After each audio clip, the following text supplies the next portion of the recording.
नमस्कार, स्वागत है आप सभी का जेकेवीपी चैनल पर। अभी मैं आपको जो फर्स्ट ईयर का सब्जेक्ट है financial accounting part 2 second semester का जो चैप्टर है अकाउंट्स फ्रॉम इनकम्प्लीट रिकॉर्ड्स, वहाँ से एक प्रॉब्लम करके आपको बतलाने वाला हूँ। इसमें वैसे दो मेथड हैं, एक तो स्टेटमेंट ऑफ अफेयर बना करके जस्ट प्रॉफिट स्टेटमेंट बनाना है, प्रॉफिट मालूम करना है, और दूसरा कन्वर्शन मेथड जिसमें हमारे को डेब्टर अकाउंट, क्रेडिटर अकाउंट, मतलब debtor account, creditor account, cash account, जो भी इनकम्प्लीट अकाउंट से वो पूरा करना, उसके बाद में प्रॉफिट एंड लॉस बनाना, बैलेंस शीट बनाना, ये सब होता है। बहरहाल मैं अभी सिंपल प्रॉब्लम, आसान वाला प्रॉब्लम बतलाने जा रहा हूँ। ये टाइप का भी प्रॉब्लम आएगा एग्जाम में और कन्वर्शन मेथड का भी प्रॉब्लम आएगा एग्जाम में। दोनों प्रॉब्लम अपोजिट में आएंगे एक दूसरे को, तो ये भी सीखना बहुत ज़रूरी है। ये भी आएगा, पक्का आएगा एग्जाम में। तो बहरहाल एक अच्छा वाला प्रॉब्लम मैं आपको चलिए करके दिखा देता हूँ। जैसे कि प्रॉब्लम नंबर 3 है। यहाँ पर प्रॉब्लम क्या है देखिए। Ram Prakash keeps his books by single entry method. His position on 31st December 2004 as follows. तो 2 साल का इंफॉर्मेशन देगा उन्हें। अब ये 2004 31 दिसंबर पिछले साल का इंफॉर्मेशन है। कैश इन हैंड है 200, कैश एट बैंक है 3000, स्टॉक है 20,000, डेटा है 8500, फर्नीचर है 1800 का, प्लांट एंड मशीनरी 15,000 है, क्रेडिटर 22,000 है। During the year Ram Prakash introduce 5,000 further capital in business and withdraw 750 per month, मतलब ड्रॉइंग है ये। और 31 दिसंबर 2005 ये करेंट ईयर का है, उसका पोजीशन 2 साल का बोला था ना मैं। तो कैश फिर से इंफॉर्मेशन दे रहा हूँ ये साल की। Cash in hand, cash at bank, data, stock, plant and machinery 27,000, fixtures, furniture, creditors वगैरह। तो बस इतना ही है। तो हमें करना यह है इसमें कि दोनों ईयर के स्टेटमेंट तैयार करना है और स्टेटमेंट से कैपिटल मालूम करना है। Capital at the beginning, capital eight the and, उसके बाद में स्टेटमेंट में रखकर प्रॉफिट मालूम करना होता है। चलिए मैं दिखाता हूँ आपको किस तरीके से करना चाहिए। बेहद आसान है, देखिए। तो स्टेटमेंट तैयार करना है। असल में आप ये समझ लीजिए कि 2 बैलेंस शीट बनाना है। एक पिछले साल का स्टेटमेंट है, स्टेटमेंट ऑफ अफेयर्स ऑन 31 मार्च 2004, फिर 2005। दरअसल ये बैलेंस शीट ही है, क्योंकि कैपिटल नहीं है, कैपिटल फाइंड आउट करना है, इसीलिए इसे स्टेटमेंट कहा जाता। बहरहाल ये कैलकुलेट करने के लिए बनाया जा रहा ना, असल में बैलेंस शीट तो टैली करने के लिए बनाई जाती। बहरहाल जो भी है, ये रहा आपका प्रॉब्लम। मैं आपको ये सॉल्व करके दिखा देता हूँ अब। तो सबसे पहले पिछले साल की इंफॉर्मेशन लिखेंगे 1 बाई 1। सबसे पहले है कैश इन हैंड 200 रुपीज़। तो कैश इन हैंड यहाँ पर आएगा, एसेट में आएगा। कैश इन हैंड का अमाउंट है 200 रुपये। वैसे ही कैश एट बैंक का अमाउंट है 3000 रुपीज़। स्टॉक का अमाउंट है 20,000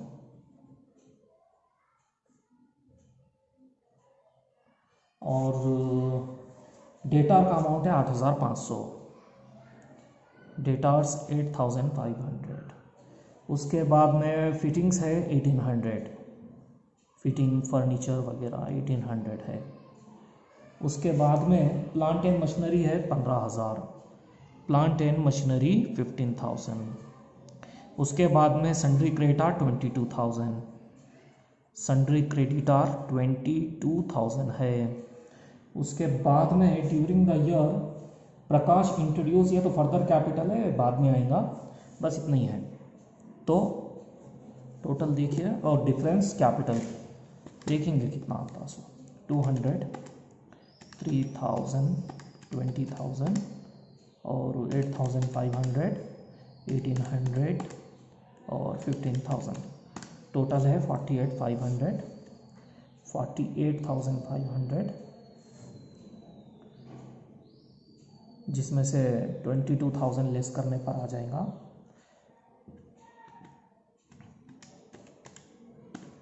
26,500।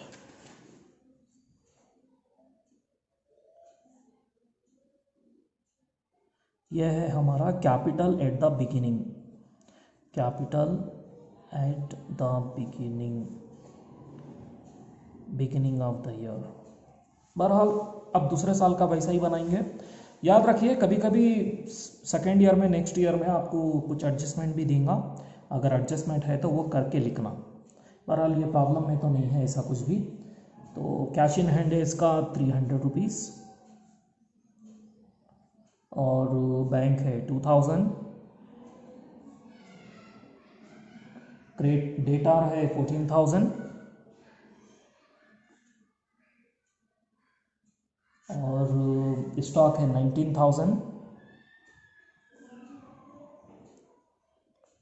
प्लांट एंड मशीनरी 27, फर्नीचर है 1500, फिटिंग्स एंड फर्नीचर 1500। उसके बाद में क्रेटर है 29,000। देखेंगे अभी ये कितना आता है। सो 300, 2000, 14,000, 19,000, 27 और 1500, 63,800।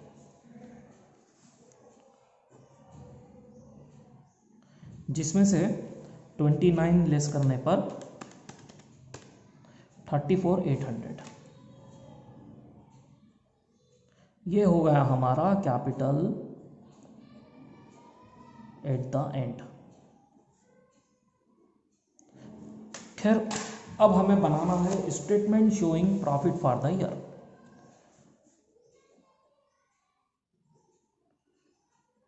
Statement showing profit for the year.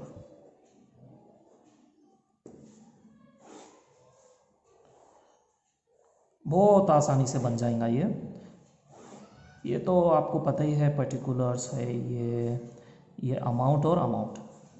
तो सबसे पहले लिखेंगे कैपिटल एट द एंड।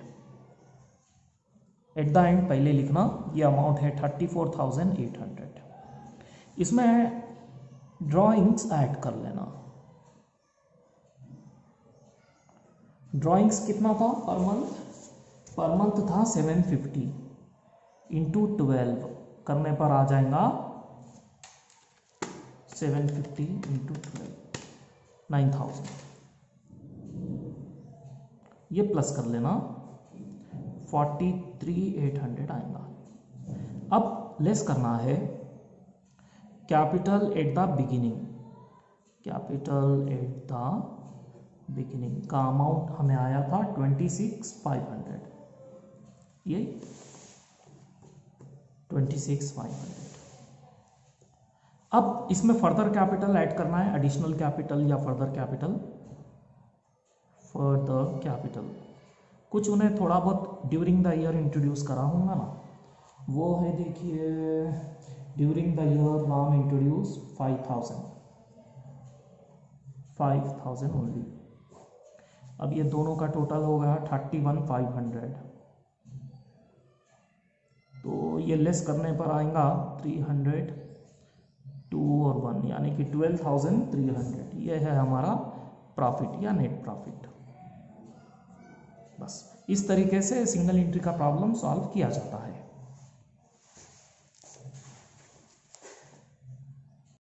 तो चलिए अभी एक और प्रॉब्लम हम करेंगे सिंगल एंट्री का ही, प्रॉब्लम नंबर 1। ये problem examination point of view important है, क्योंकि इससे मिलता जुलता प्रॉब्लम, ऐसा प्रॉब्लम कई बार एग्जाम में दिया है। प्रॉब्लम क्या है देखिएगा, Verma commences business on January 1st, 2005 with a capital of 30,000। He immediately purchase capital 20,000। तो वर्मा ने बिजनेस की शुरुआत की 1 जनवरी 2005 के दिन, कैपिटल लगाई 30,000 रुपये। तो कैपिटल एट द बिगिनिंग हमारे पास है, मौजूद है। तो statement of affair for the at the beginning of the year करने की ज़रूरत नहीं है। बिगिनिंग कैपिटल ऑलरेडी हमारे पास मौजूद है। फिर 20,000 रुपीज़ का मशीनरी खरीदा। 30 जून के दिन उसने 10,000 रुपीज़ अपनी वाइफ से बारो किए, मतलब लोन लिए, कर्जा लिए। 10% उसका इंटरेस्ट भी पेमेंट करना है, जून में लिए, यानी कि 6 महीने का ब्याज पेमेंट करेंगे आप। ये इसके अलावा फर्दर कैपिटल भी इंट्रोड्यूस किया है 15,000 का, और withdraw 800 per month domestic use बोल तो ड्राइंग हो गया ये, हर महीने 800 रुपये। और financial position at the end उसकी इस प्रकार है, cash in hand, cash at bank, debtor, stock, bill receivable, sundry creditor, outstanding expense, plant and machinery 10% का डिप्रिसिएशन।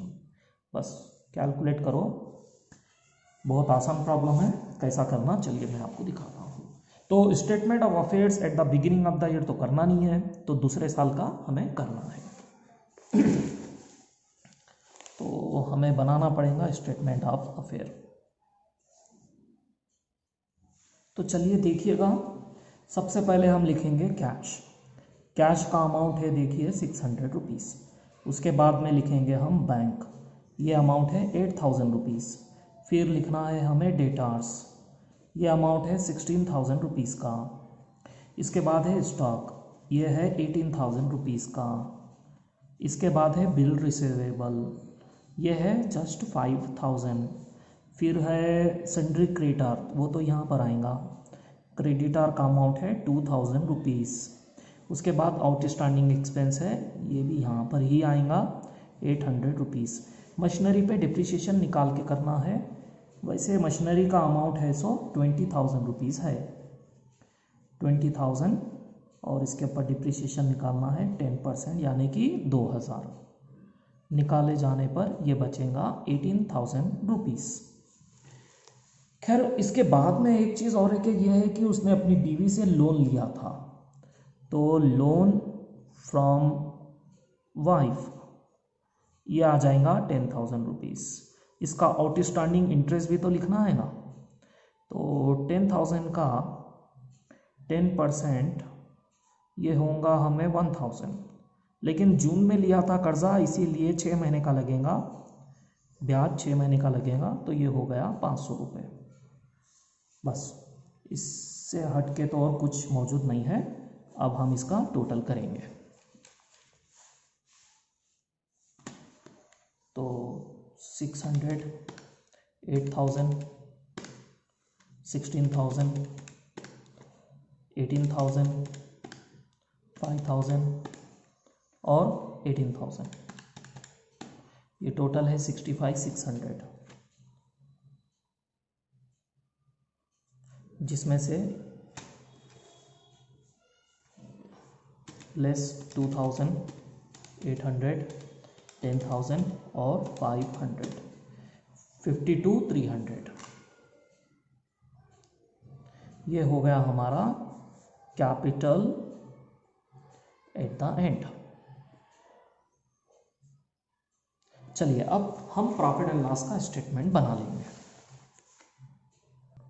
तो सबसे पहले लिखेंगे हम capital eight the and, capital eight the and.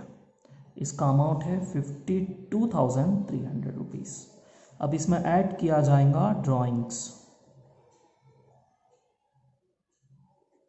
Drawings problem में मेंशन किया था उसने, ड्राइंग्स 800 रुपये, 800 पर मंथ। तो इस हिसाब से ये 12 महीने का हुआ 9,600। ये प्लस होने पर हो जाएगा देखिएगा 52,300 प्लस 9,600, 61,900। इसके अलावा capital at the beginning, capital at the beginning ये अमाउंट है 30,000 से बिजनेस शुरू किया था। फिर फर्दर कैपिटल, एडिशनल कैपिटल उसने इंट्रोड्यूस किया है, एडिशनल कैपिटल उसने इंट्रोड्यूस कर रखा है, इंट्रोड्यूस फर्दर कैपिटल 15,000 रुपीज़ का। कभी कभी प्रॉब्लम में इंटरेस्ट ऑन कैपिटल भी देगा, तो इंटरेस्ट ऑन कैपिटल यहाँ पर लिखकर इसके ऊपर कैलकुलेट कर लेना और इसी के साथ प्लस करके यहाँ लिख देना। बहरहाल ऐसा तो कुछ है ही नहीं प्रॉब्लम में। तो 45,000 टोटल लेस करने पर आपको बचेगा 906 और 1 मतलब 16,900। ये हो गया हमारा नेट प्रॉफिट, नेट प्रॉफिट। तो इस तरीके से ये प्रॉब्लम सॉल्व किए जाते हैं।